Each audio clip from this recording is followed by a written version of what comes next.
Hey everyone, welcome back to Corporate Decoder, the place where we attempt to make sense of the corporate world by looking at the official documents that companies are forced to publish.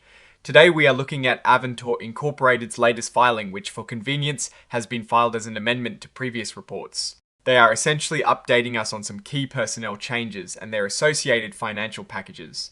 We have some new leadership and a look at how they are being compensated. So, Avantor Incorporated is a company that provides products and services to pharmaceutical, healthcare, education, government, and advanced technology industries. Think of them as a behind-the-scenes supplier that helps other companies do their important work.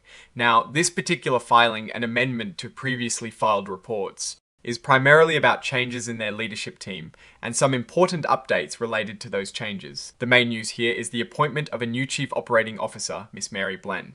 She officially joined the company on the 10th of November 2025. Before this, Miss Blen was running her own consulting firm in the life sciences and medtech space, and prior to that, she held significant operational and supply chain leadership roles at companies like Sativa and GA Healthcare. This background suggests she brings a lot of experience in how to keep complex operations running smoothly, which is crucial for a company like Avantor. Now let's talk about compensation, because this is usually where things get interesting. Miss Blen's offer letter details a base salary of $500,000 per year.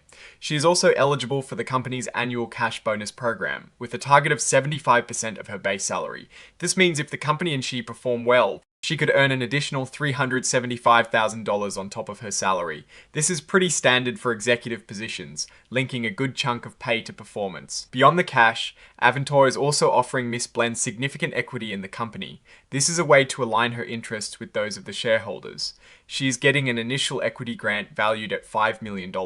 This grant is structured in a few parts. A portion of it, $400,000, is being awarded right away. With the rest to be given out in February of next year, the immediate award is split between restricted stock units, which are basically shares of stock that shall get over time, and stock options, which give her the right to buy company stock at a set price.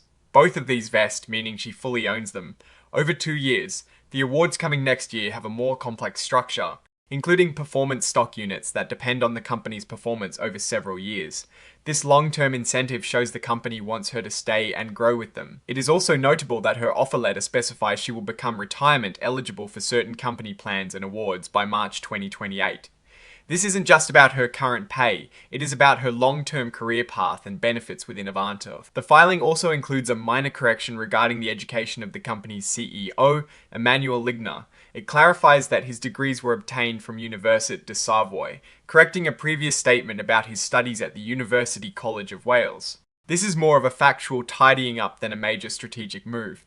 It is good to have accuracy, but it doesn't change the business itself. In a separate but related update, they are also filling in details about Mr. Gregory Lucier's appointment to the board of directors.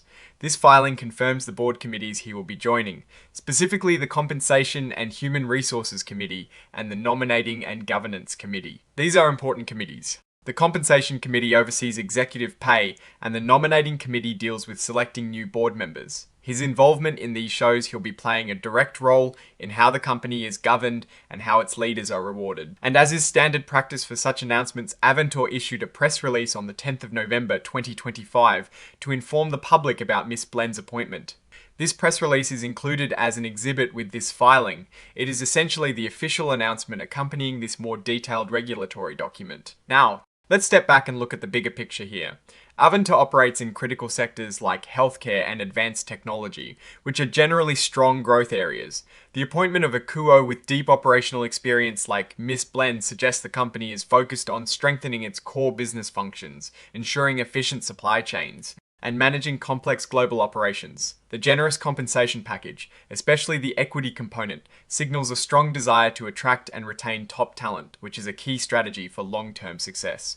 This aligns with the philosophy of investing in leadership to drive performance. One thing to consider is the overall compensation for top executives. While competitive, it is always worth watching how these packages stack up against industry peers and how they relate to the company's actual financial performance.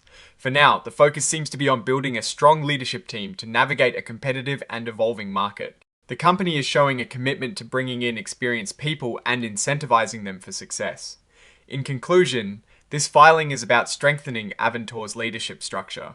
The appointment of Miss Blen as COO and the committee assignments for Mr. Lucier indicate a strategic move to enhance operational efficiency and governance.